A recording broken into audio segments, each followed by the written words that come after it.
Okay, hello everyone, and welcome to today's webinar, which is part of a series of webinars being held by the Resilience for Dairy project, which is a Horizon 2020 thematic network with around 20 partners from 15 countries right across Europe. And we're connecting a lot of innovations from farms and the research institutes right across Europe to tackle and improve resilience in the dairy sector. So AgriSearch is hosting today's webinar. AgriSearch is a farmer levy body which commissions research and innovation on behalf of dairy, beef and sheep farmers in Northern Ireland, and we're the partner here in Northern Ireland. So I'd like to welcome all those who have come in to today's webinar, some locally and some from right across Europe. You are all very, very welcome.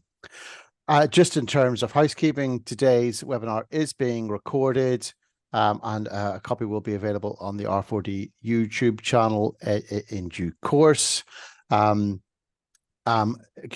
Questions should be put in the Q&A box as we go along. But without any further ado, I am delighted to introduce today's keynote speaker, which is Professor John Gilliland.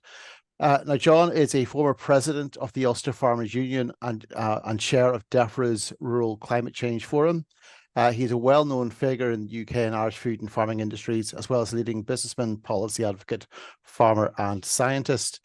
He was formerly Director of Agriculture and Sustainability at Devenish Nutrition and collaborates with the Institute of Global Food Security at Queen's on research project aimed at improving the sustainability of agriculture, and he was appointed Professor of Practice at Queen's University in November 2021. John is currently working as an environmental advisor to the Agricultural, Horticulture and Development Board, or AHDB, it's better known. And he's previously chaired the Sustainable Agricultural Land Management Strategy in Northern Ireland on behalf of the Department of Agriculture, Environment and Rural Affairs, DAERA, which has led to the £45 million Soil Nutrient Health Scheme. He has also held a number of key other roles, including Director of Oxford Farming Conference, and recently served on the EU Commission's Soil Emissions Board. I've had the pleasure of working with John over the last 3 years on a very innovative project called ARCZero. John's going to tell you more about that. It involves a selection of farmers, including 2 dairy farmers who are also pilot for farmers within the Resilience for Dairy project. But I'm just going to go straight over and hand over to John to begin his talk. So thank you, John. Thank you very much, Jason. And if I can get the technology to work, let's hope I can share my screen. Give me a thumbs up when you start to see something there, Jason. Yeah, it's coming. You just need to go into presentation mode. Okay. Yes, that's you. Thank you very much. And can I thank you all very much for both dialing in and to listen to me, but also for the opportunity to share really a journey that we've been on for many years here, but more closely the work we've been doing with ARCZero. The presentation I'm going to share with you today, I actually shared recently at the European Animal Science Association's annual event, EAAP 23 in Lyon, and it received considerable interest, and hopefully it will with yourselves as well. The title is Carbon Sources and Sinks, Global Livestock Systems, Measuring and Managing Livestock Farms Towards Net Zero. And it really is a reflection of the journey not only have I been on, but 7 farms, not all dairy farms, but actually I think that adds to the strength of our journey. So let's hope now I can get this to work. So when I give a presentation like this, the very first thing I normally start at is, what is the definition of net zero? What is it that we're actually trying to do? Because many people talk about it, but they don't actually understand the definition. So we try right up front is set out the definition and then show how we're attempting to get there. And so for us, the net zero definition is where emissions eventually equals the sum of segregation, but where we've adjusted it for any fossil fuel CO2 emissions displaced by putting renewables on in our business, or where we have reduced methane emissions by actually doing further waste management like anaerobic digestion on our farm. When all of that gets to zero, that is net zero. What it's not about is zero emissions. And that is something that many people forget about. It's forgotten about in Scope 3 emission declarations. It's forgotten about in the Greenhouse Gas National Inventory. And they don't recognize that we as farmers actually deliver multiple public goods. And I'll come back and talk about that a bit more in a moment or two. So how did we go on a journey towards net zero? Well, the journey we've been on is based on, if you can't measure, you can't manage. And that's really fundamental. Yes, we've done what many others have done, is we reached out and used a life cycle assessment calculator, or an LCA. And in fact, this group of 7 farms, we did it twice. And I'll show you a little bit of where we got to in that journey. But it's also important to understand the strengths and weaknesses of life cycle assessment calculators. Most of them only look at emissions, and within them, they use a factor or an average to tier 2. So that's basically a national assumption that regardless of where you are in the country, all cows are the same. When it comes to carbon sequestration, a lot of them don't look at carbon sequestration at all. So there are a few that do, but most of them are only using tier 1 factors or averages. And that is basically saying soil is the same the world over, which you and I know is not the case. But until it's improved, we at least need to understand its weaknesses, but go along with it and support it with the idea that we can get real data of individual farms to get it to tier 3. As I say, tier 3 is actual on-farm data. And this is really important because recently in June of this year, University and Research published a paper when looking at soil carbon models. And they basically said there is a real challenge to using modeling to work out what are carbon stocks and how do they change over time. And if we're going to change the narrative from gross emissions to net carbon, we need to crack this. And I'll come back and talk about that a bit more. So what I want to first of all now do is introduce ARCZero. ARCZero is an EIP Agri Innovation Partnership. There were many of these right across the European Union and within the UK. And I and 6 other farmers came together and we bid into an open competition and we secured funding from the European Commission and from the Northern Ireland Executive to actually go on a journey over 3 years. So there's 7 of us in our journey. There's myself over in the Northwest. I am rather peculiar. I have a willow farm and I keep my neighbours' dairy dry stocks and young animals. Because I go round clockwise, then Hugh Harbison is a dairy farmer up in Ahadui. Patrick and his tenant, they're beef and sheep farmers. Roger and Hilary Bell are predominantly lamb and sheep and a bit of beef. Ian McClellan down in County Down is a dairy farmer. Simon Best is an arable farmer with a bit of beef. And John Egerton, right down in County Fermanagh, is a beef farmer with some sheep. So what we really want to do is we want to get a diversity of enterprises, a diversity of soil types, and a diversity of climate, because we want to do a compare and contrast, and we wanted to get a feel. Does this work better for some sectors and not for others, for some soils and not for others, certain climates and not for others? So that really was at its core. So how did we go about it? Well, the key thing we wanted to learn as farmers is how do we know our numbers? What is it that we need to do to learn our numbers? Most of us know our production numbers, but don't know our emission numbers, don't know our carbon stock numbers. And really, the best way to do that is to baseline and to benchmark. And the key things we wanted to measure was what were our emissions? What did we sequester? Where is our current carbon? Is it in the soils? Is it in our trees and hedges? Could we work out the net carbon position for all 7 farms? And once we had all this information, could we actually change our behavior positively? And in doing all of that, could we also look to deliver other public goods at the same time?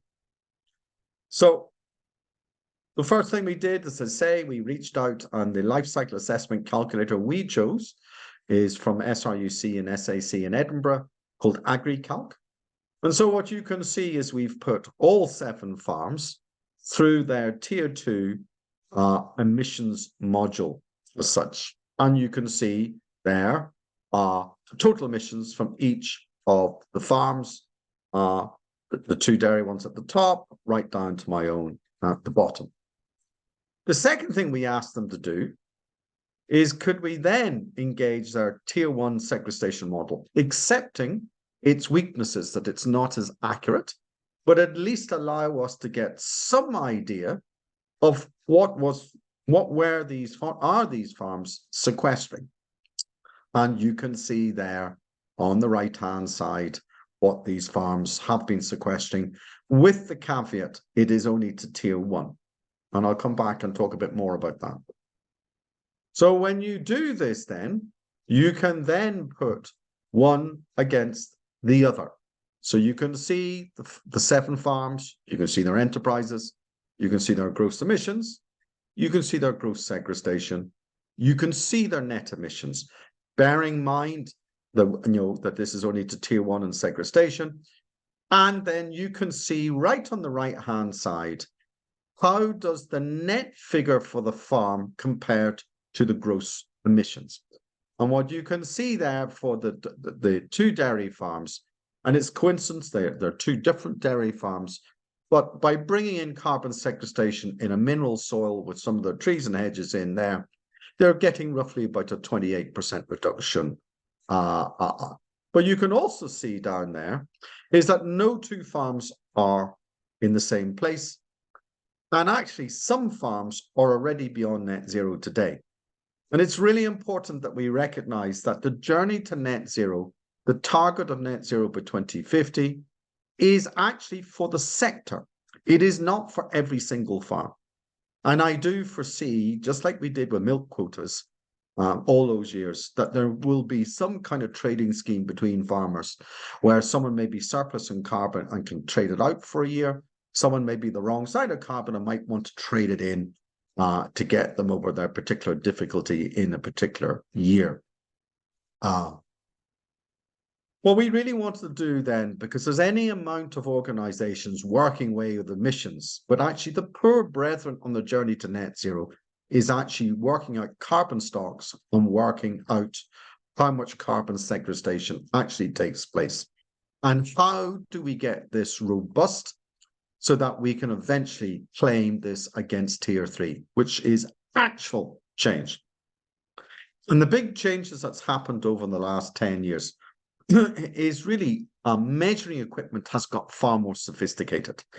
On the left-hand side, you will see a helicopter. It can now be a drone, it can be a plane, but you'll see these funny outriggers to the right and left of it. And this is a measuring technology, just like radar is, but this is LiDAR.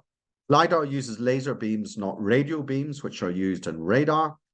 And as it flies over the landscape, it's taking 40 scans per square meter compared to a satellite doing 1 scan every 10 meters.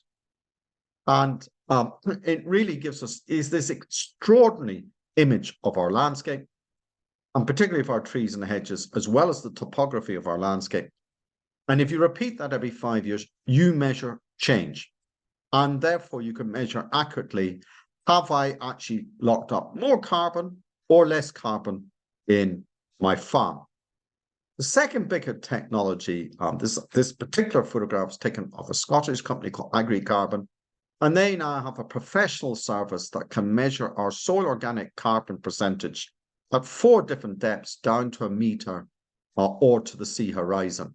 So they're able to tell us what our soil organic carbon percentage is, what our bulk density is, 0 to 15 centimeters, 15 to 30, 30 to 60, and 60 on down. And the reason we're focusing on this is if we are going to do our share of what has to happen towards net zero, we want tools that will actually measure the benefit of what we're doing. There's no point having measurements if it's at a granularity that does not pick up what we're doing in soils, that does not pick up what we're doing in trees and hedges. And so with these technologies, for the first time, we have the ability to measure actual change on an actual farm and not model it. So what does it look like when you do this? Well, this image here is actually of my own farm outside the city of Derry on the banks of the River Foyle. My own farm, as I said, is a rather peculiar farm because we grow willow trees and renewable heat for a living, but we also have a lot of grass there too. We've got silver pasture, we've got mature trees. And each one of these colours is a different height of our trees and hedges. And when you analyse your landscape using LiDAR, what you can do is you can build a carbon asset register of your trees and hedges. So here's mine from my own farm. You can see all the hedges broken down in different heights. You can see the total length of hedges. You can see the acreage I have in single trees, in deciduous woodland, in coniferous woodland. In my case, my energy crops, my willow biomass. And through that, you can work out then how much carbon have I got in my trees. And on my farm, I've got approximately 1,349 tonne. And hopefully when I repeat this in 5 years' time, that might be 1,500 or 1,600 tonne. So we then did something similar with our soils. So again, this is my own farm. And what we've done is we have measured these farms against different land uses and different land managements, because each land use and each land management will lay more carbon or less carbon. So we're trying to really learn our numbers so we'll know which delivers most carbon on our farm. And that's why we've stratified it. And what you can see in my farm there, I have 5,319 tonnes of carbon under my soil. If I convert that then to carbon dioxide equivalents, which is the currency, carbon actually isn't the currency, carbon dioxide equivalents is the currency, I have just short of 20,000 tonnes. And if I add in my trees and hedges, on my farm, I have 24,400 tonne of carbon in my trees, hedges and soil before I produce an ounce of food. And I find this really helpful. There are many conversations I have with concerned citizens who feel that I'm wrong to support livestock agriculture. And before we get into too much of a heated conversation, I always turn the question around. And I ask them, how much carbon do they manage every year? And they look at me and say, what do you mean? And I say very simply, how much carbon do you manage every year? Oh, I don't know that. How would I know that? Well, I said, well, before you criticize me, you should know your numbers. I know mine. Mine, I manage 24,400 tonne of carbon every year before I produce an ounce of food. And so I would ask you to treat me with a bit of respect, that I and my fellow farmers manage societies and nations' carbon. You actually need me more than I need you. And it really does change the conversation. And it then allows us to have a respectful conversation, not an aggressive conversation. So when you pull all that together on the 7 farms, and what we found on the 7 farms is quite extraordinary, is those 7 farms that I'm showing here are managing over 500,000 tonne of carbon dioxide equivalents. And when you actually break it down into soil and trees, 97% of it is in the soil and not in trees. And even on my own farm, where I have more trees than the other 6 farmers, 80% of mine is still in the soil. Now, the benefit of doing this is we now know our numbers in carbon stocks, and we can now start to set ourselves budgets. And could, just like we're thinking about reducing emissions, how would we build our carbon stocks? Could we come back in 2027, repeat it again? Could there be 540,000 tonnes, not 515? And if there is, who will reward us for the extra carbon stored? And that's a really big question, but maybe we can pick up in the questions and answers. So what we found by doing this is this empowered each one of us to actually then look at what's the right thing for our business on going on the journey to net stock. Not only reducing emissions, but building carbon stocks. And I make no apologies. The very first thing we started on is improving efficiency, looking at better animal genetics for the beef producers and lamb producers, actually the age of slaughter. Can we get that down? Can we can we still keep milk solids yields up, but maybe a lighter cow? Can we get our animal health better? Can we improve our soil pH? One of the biggest problems under grassland is livestock farmers really focused on our animals, but don't realize that the soil has a microbiome just like the gut of a cow. If the microbiome in the gut of the cow, the pH drops on it, it dies. Well, the soil is no different. If you let the pH drop, your soil microbiome drops, you lose your carbon, but you also lose the ability for nutrient uptake or for growing legumes and clovers.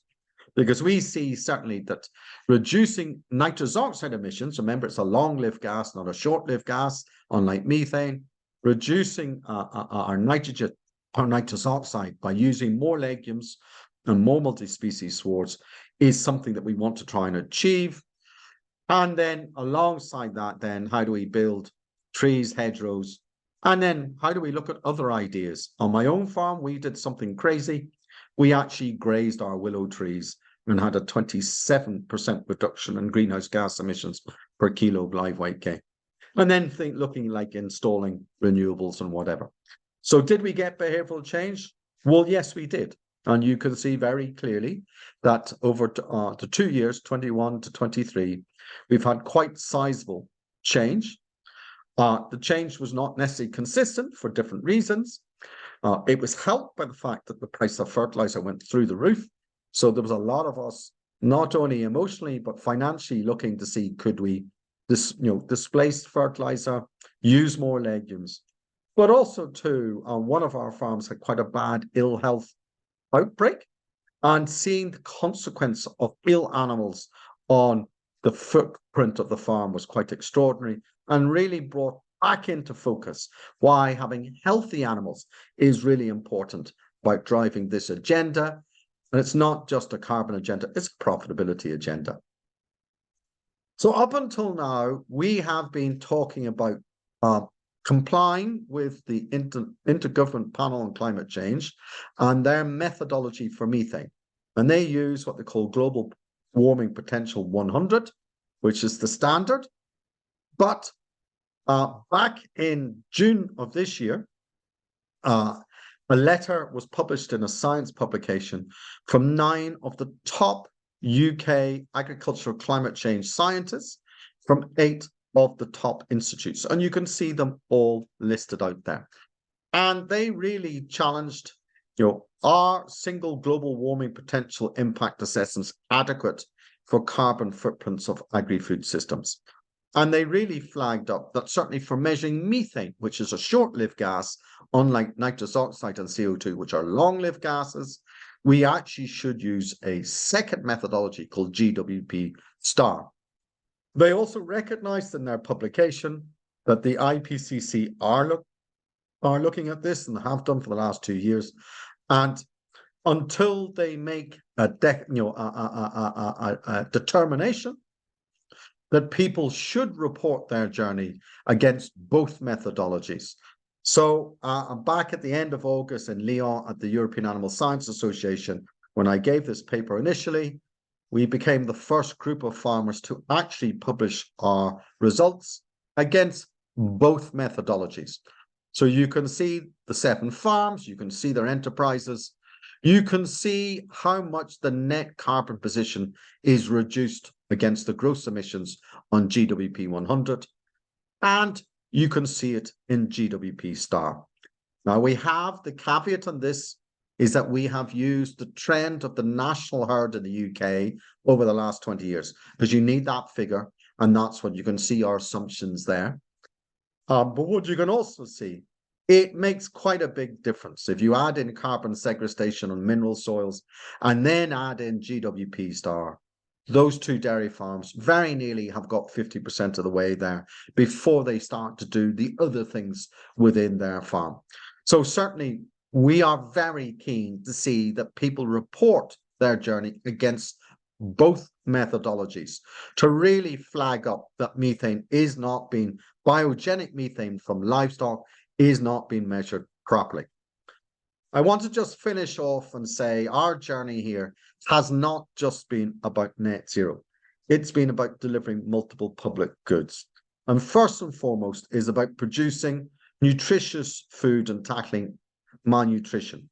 That is, the key plank that we as food producers do. But alongside that, looking at how do we improve soil fertility, soil health, how do we build our carbon stocks, how do we look at improving water quality, how do we build up biodiversity, and most importantly, because it is also a public good, how we make money. Because the one thing for certain is when farmers make money, they spend money and the local community gets the benefit of it. And that is a public good as well. I just want to drill down into a couple of these. So this image, this colorful image, is actually from Hugh Harbison's farm. This is a runoff risk map. This is where we've amalgamated 3 different bits of data together. So we've done the aerial LiDAR map, which allows us to work out the topography of his land. We've imposed on that then the soil phosphate analysis and also then his soil type. And from that, we can hide the yellow and red on this map is actually showing where does he have risk of nutrient running off his land during extreme rainfall and polluting his water courses. Now, Hugh, this is only one field of Hugh's. Hugh has a lot of fields where he has practically no runoff risk. This happens to be the worst one. But it's really interesting when we gave Hugh this and we gave him his life cycle assessment results, Hugh himself went into the toolbox and out he came, and this was his answer, is that he was going to do his first experiment of trying multi-species swards, and he was going to plant it in his routes of runoff risk because things like red clover and chicory have really long roots. And these long roots open up the soil. So in the first bit of heavy rain, when that nutrient normally would be rushed into the water, that would get swept into the water course, that first bit actually goes into the soil because the soil is more porous. And so here he has made one change, but he's reduced his nitrous oxide emissions. He's improved water infiltration. He's improved water quality. He's increased biodiversity. And these legumes and these herbs are laying down more carbon. So he's building his carbon stocks up. So the whole idea is how do we get as many public goods from making the least amount of changes, but works for our economics. On my own farm, we are odd in regards, we've got 5 totally different land uses. And what we wanted to see, and they've been regimented for a long time. So I've got my short rotation willow coppice, which is 28 years old. I've got deciduous woodland, which is 30 years old. I've got permanent pasture, last sown 55 years ago, but it's over 200 years old. I've got silver pasture where trees and grass together, 120 years old, and old deciduous woodland, 250 years old. And really what we wanted to do is we wanted to explore what was the impact on the soil biology, the soil biodiversity of having the grazing animal, and the role of the feces in inoculating the soil biology. And the reason we wanted to do that is back in August time, the National Academy of Science produced a really helpful paper, which really highlighted that soil is estimated to have 90% of the world's fungi, 85% of the world's plants, and more than 50% of the world's bacteria. And when we talk about biodiversity, most people talk about bees, butterflies, and birds, but don't realize they're a product of good soil biodiversity. And what you can see here, we looked at 2 factors. We did very simply, we looked at earthworm counts, and you can see the 5 different land uses there, and there's a clear winner. We then looked at the bacterial and fungi ratios across then our woodlands, our grasslands, our willow, and again, in both bacteria and fungi, there's a clear winner. And the commonality in this is the fact that it is our grassland that gets grazed, that has feces dropped on it, and it inoculates the soil biology. This is a story never told about the roles of ruminants. but it's absolutely fundamental. If we want a healthy soil with good biodiversity, we actually need ruminants above it, defecating it and inoculating it. If I then go and look at my soil organic carbon stocks across the 5 land uses, the first thing you need to do in this is actually do what they call a soil texture classification and actually work out how much clay is in your soil, how much silt is in your soil, how much sand is in your soil, and its variation. The reason this is important is clay soils hold more carbon than silt, and silt soils hold more carbon than sand. And in fact, you can have carbon leaching out of sand. On my farm on the whole, and you can see this triangle on the left-hand side, my farm is fairly uniform, which then helps then in analyzing the consequence of the different land uses on soil organic carbon stocks. And what you can see here, there is a clear winner, but there also are some losers. And really, the losers are monocultures. Whether it's a monoculture of straight perennial ryegrass or a monoculture of straight trees, you are not getting on, certainly on my farm, and I respect this is only one farm, but we certainly are getting a far better result where we've got silver pasture, we've got grass with their roots up here, and then we've got legumes with their roots here, and then we've got herbs with their roots here, and then we've got trees. Well, we've got that complex diversity of root architecture, and we're laying a lot more carbon there, and you can see that. And if the game is about reducing emissions and building carbon stocks, looking at how we use our land is really important. I want to just finish off then and say, is this ambition possible at a regional scale? We've been very fortunate. We have a very good relationship with our Department of Agriculture. I and my Vice Chair, Patrick Caseman, have been involved in the writing of a sustainable land management strategy. And out of that, our government decided 2 years ago to create a soil nutrient health scheme. This is a £45 million scheme set up to baseline every field, every tree, every hedge in the country, and give that information back to farmers to allow them to be better equipped to make better quality decisions. This scheme has been run out over 4 years, 4 zones, 1 zone a year. In getting the information back, all farmers go through an online training event. It helps empower them to make better quality decisions. They get soil fertility, they get carbon stocks, they get runoff risk maps. And the plan is to repeat this every 5 years so we can measure change. And Zone 1 was opened last year, and we had a 92% uptake. And since writing this, Zone 2 opened this year, and it too has had a 92% uptake. And you can see the link there, and anyone's interested, I've greatly encouraged. We believe this is really unprecedented. This is big vision, but certainly it seems to be landing well with the farming community in Northern Ireland. The key thing we succeeded with the Belfast government is the recognition from government that measuring, reporting and verification is a public good, and that they should help fund this. And that's what has happened in Northern Ireland, and we're deeply grateful. So, Jason, I just want to finish off by saying we believe we've started a journey. We believe we've got quite far well down now. Key in our journey is actually the measuring and managing that we're doing. It's allowed us to be innovative. We've done it with precision, with granularity, with integrity. And that has educated us, it's empowered us, and we're making good, positive change to securing our future. And we believe this certainly is something that's replicable, and happy to share our experiences to other farmers as they go on their journey. Thank you very much. Thank you very much, John, for that excellent presentation. And just a reminder to everyone that you can put your questions in the Q&A box there. And we've got a couple here already from Abele from Wageningen. John, you talk about topic of storing carbon in soil, but you also talk about carbon in trees and hedges. Do you want to maybe just differentiate between those two kind of stocks of carbon and the relative values? Well, the principle of what we're doing is I, as a land manager and as a farmer, manage soil carbon stocks and carbon stocks in the trees and hedges. the one thing about our carbon stocks is different to what people think. Our carbon is not permanent. So the best way to actually, but we still need more carbon under our soil. We still need more trees and hedges. So we believe the best way to do this is to measure and manage on a frequent basis.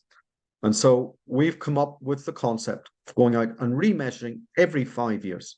So that at least allows, if more carbon is built, it can be seen, or if carbon is lost, it can be seen too, and we can adjust the policy or the lever to suit.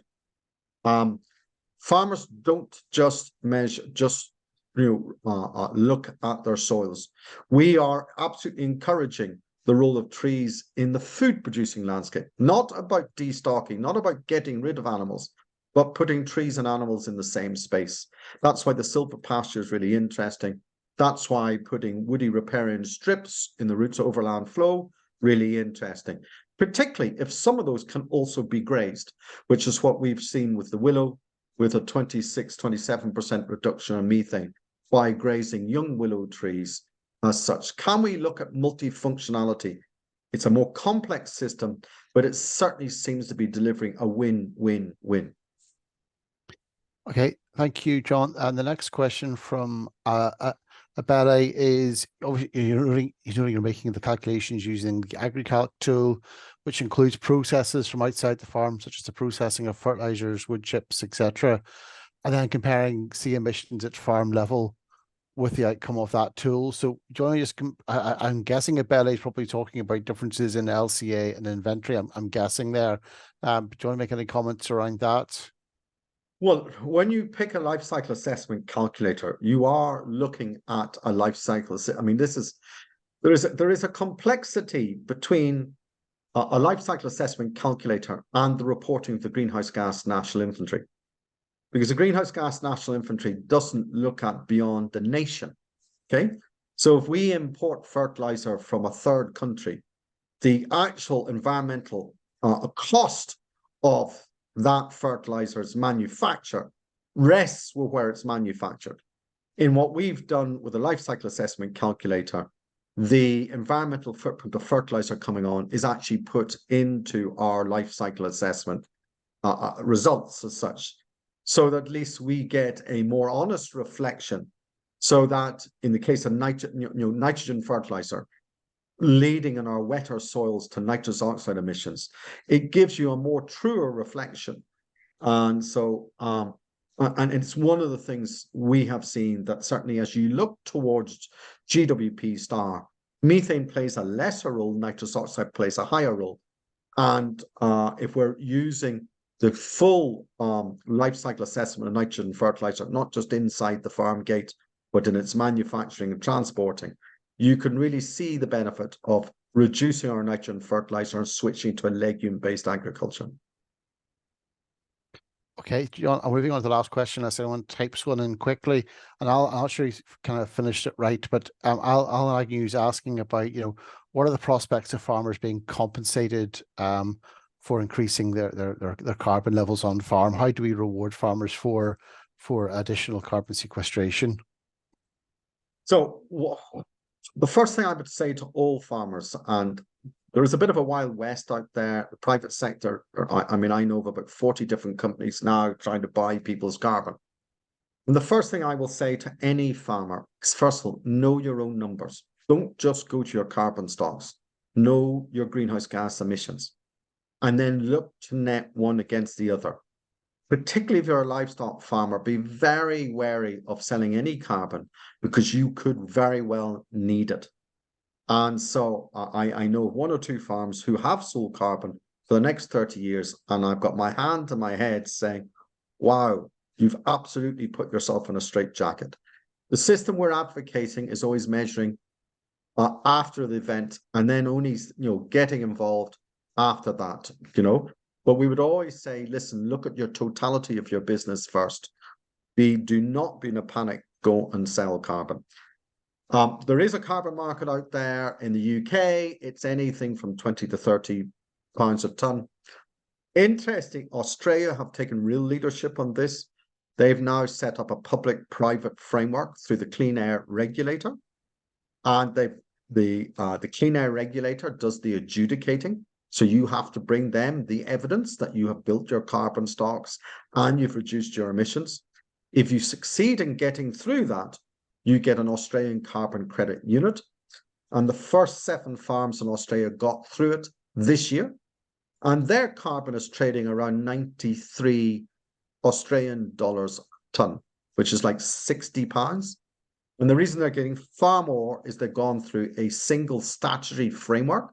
So their carbon has far more credit, but they've also looked at the totality of their farm first. And so that is certainly, I'm watching very closely where Australia is going. It's the first country that's looked to cut out the Wild West and come forward, just like the European Commission did back 20 plus years ago when it created the European Emissions Trading Scheme for power stations. It got rid of half a dozen private sectors and came around one vehicle. And I think really for us as farmers, we need one vehicle. We need to use one tool, and it needs to have integrity. Otherwise, we will always be exposed to the criticisms that have been leveled on offsets and organizations like Vera, who've really been pulled through the gutters. We need integrity, and this approach has been set up to give us measurements of integrity that could go through on an Australian clean air regulator if we were to have one in the UK or within the European Union. Okay, John, thank you very much.